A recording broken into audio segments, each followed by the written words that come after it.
अरे फटता अरे फटता त फट दिना मोरी में घुसाई अरे फटता त फट दिना मोरी में घुसाई गाँव पे लगाई सैया खोरे में घुसाई गाँव पे लगाई सैया खोरे में घुसाई अरे फटता हाँ फटता त फट दिना मोरी में घुसाई अरे फटता त फट दिना मोरी में घुसाई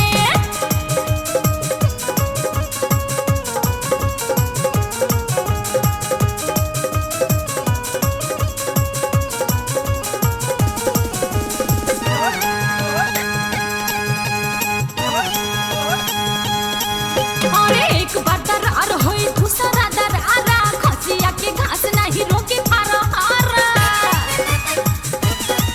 हाँ एक बार दरार होई दूसरा दरारा खसिया के घास नहीं रोके थारा हारा छिलता तो छिले दे पर होरे में घुसाई छिलता तो छिले दे पर होरे में घुसाई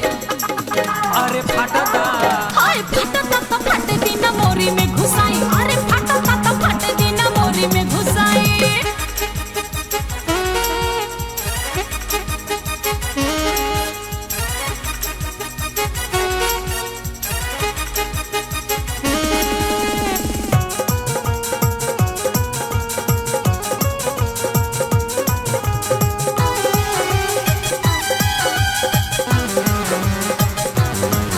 हाँ ढेर दिन से हम हुला बोले बानी असरा आज रवा एक और निकाल दी लसरा हाँ ढेर दिन से हम हुला बोले बानी असरा आज रवा एक और निकाल दी लसरा दुखता था दुख दे पर चोरी से घुसाई दुखता था दुख दे पर चोरी से घुसाई अरे फटता अरे फटता था फट दिना मोरी में घुसाई हाँ फटता था फट दिना मोरी में घुसाई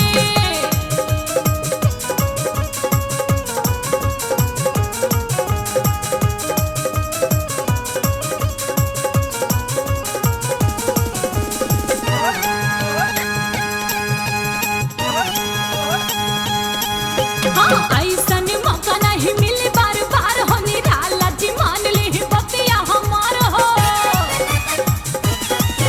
अरे ऐसन मौका नहीं मिले बार बार हो निराला जी मान ले बतिया हमार हो गिरता था गिरे दी धधोरी में घुसाई गिरता था गिरे दी धधोरी में घुसाई अरे फटता